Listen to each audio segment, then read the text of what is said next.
Hi, this is Will Nunziata, New York City-based director and creator of theater, television, and film. And today I am thrilled to be speaking with the acclaimed drummer percussionist, Sean Millman. But before we get to our interview, here's a sneak peek at Sean's incredible talent.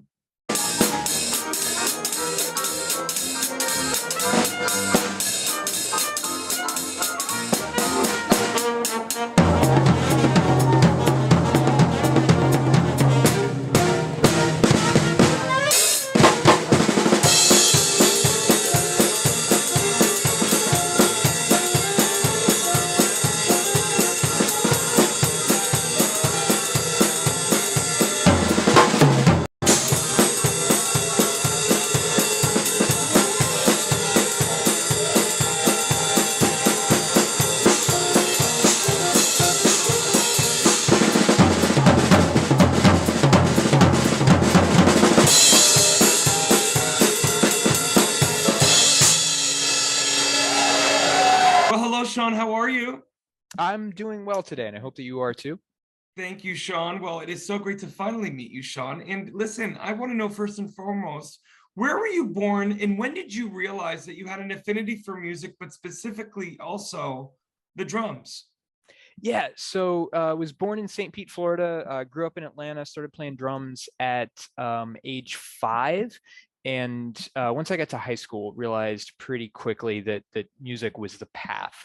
I also am a lifelong Gator fan, and I went to the University of Florida for my first 2 degrees.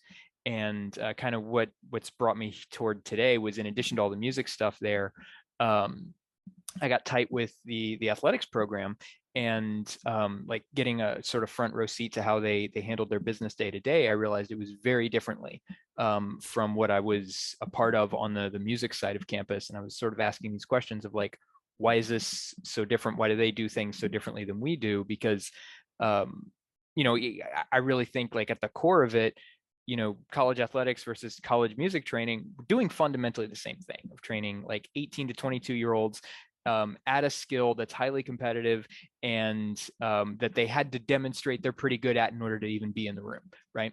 And I was like, wait, why are things so different over there than they are over here? And then that question kind of led me down the research path that's been now my doctoral dissertation.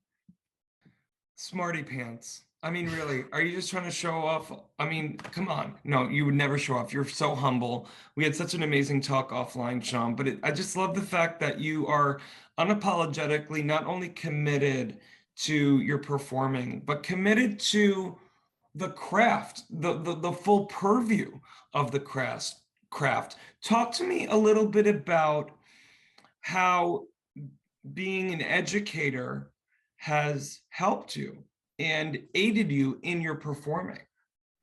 Yeah, I mean, that's a great question. I think a lot of people who do both will resonate with the idea that teaching makes you a better player, because once you explain something, you get a better understanding of it for yourself, right? This is a super cliche idea, but it's a cliche for a reason, right? The cliches are cliches because they're so universally true.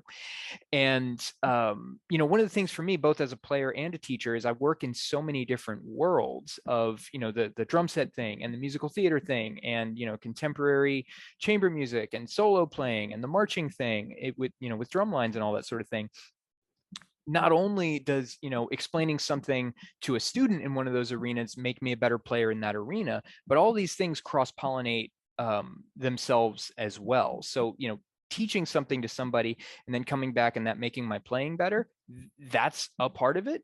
And then teaching somebody something in one realm of it, making me a better teacher and a player across in a different realm, has been really a couple of ways that cross-pollination has been helpful. You're incredible. I mean, look, you're not only an incredible player, not only a scholar, you've been published in such publications as Allegro and Rhythm Scene.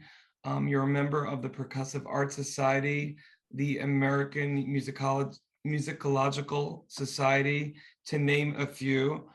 I love the fact, Sean, too, that you give away your talent, not only through your performing, but through your knowledge. I'm curious to know what this time has been for you, like these past almost 2 years. has there been a new perspective for you as both a performer and an educator in the importance of music education now more than ever? Yeah. I mean, I think I'll kind of look at that, in two separate ways. So one is like the last 18 months, right? That have obviously been a game changer for human society and certainly for, music and the arts. Like for me, what ended up happening is, I was living in New York for 5 years working on the PhD, and then, I moved down to Florida while everything was remote, and I'm still down here. And it was a good opportunity to, finish my dissertation, get through all the research, fight with my committee, get through the defense, get through all that, and, go ahead and become Dr. Sean Millman. And in addition to that, like you mentioned, been writing some things for publication and trying to get this message out there of, the things I'm working on in my research of deliberate practice. But the other thing that you asked about music education is, the two things I've thought of, and one that I've thought of even over the last couple of days before we've talked, is this idea of like, is music worth anything, right? Is there a reason to go down this career path, right? Music higher ed is kind of having a bit of a reckoning right now in terms of cost of attendance and all of that sort of thing, and student loans. And is this like, does this financially make sense to get a music degree?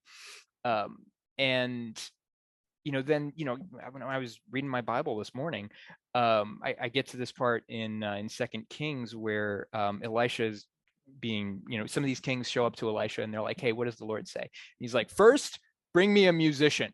And then the musician shows up and plays, and then he's like, "Okay, this is what the Lord says." And like, then the Lord shows up after like, "Bring me a musician." Boom, somebody plays. The text doesn't say what they play, and then he's like, "Okay, now the Lord can speak," right? Or the Lord can speak all the time. But so the thing is like, yeah, there's value to this thing, not the value that Wall Street would see, right? But that doesn't mean it's not a value. And I think as musicians, we all know that when we get into it. But it's not the same as going through the last 18 months, having our performing schedules decimated overnight, and then looking at it and going, how do we rebuild this thing? How do I get a career going back up?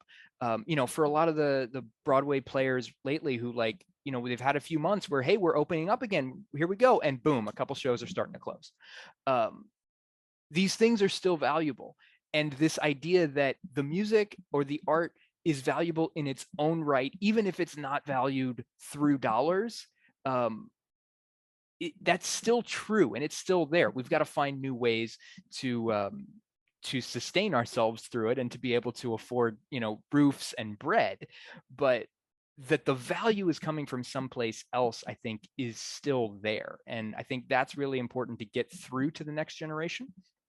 And then the other thing, just, sort of nuts and bolts over the last 18 months. For years now, we've known that music tech and understanding how to work with, sample pads and sound libraries and all that sort of stuff, we've known that that was important. Now it's not like cutting edge anymore. It's just standard. Like everybody's expected to be able to do this stuff. And I think we've got to pass that on to our students, that like just being able to play the instruments isn't enough anymore. You've got to know how a DAW works. You've got to know, how these sample libraries work. You've got to understand how to record and how to send files over, file shares and emails and all this sort of stuff. That's part of the gig now. It's not an add-on. Absolutely. Well, I mean, during this time, I think all artists have been forced to kind of look beyond maybe what they thought was going to be their lane, that Yeah. we were forced to do everything, whether it's for, performers to self-tape, musicians and recording artists to become their own mixing engineers and producers. But also, Sean, I think another thing to add to your dozen-page CV that people can read by just going to the links below is TED Talker. You have such an amazing ability to fuse together your craft as a performer, your craft as an educator, your craft as a scholar, and dare I say also your craft as a man of faith. And I as a director looking up and at you, it's like these four threads build this beautiful quilt that it's really profound. I'm sure you've been told, maybe not that with the whole quilt imagery. You're welcome, Will, but it's very moving, Sean, truly.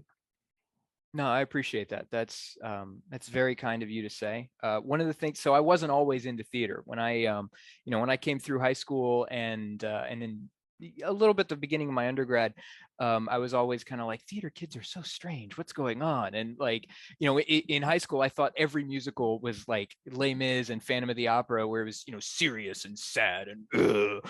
And I had no idea about comedy musicals and the newer stuff. And then I moved to New York and went, whoa, this is what's happening in the Broadway pits.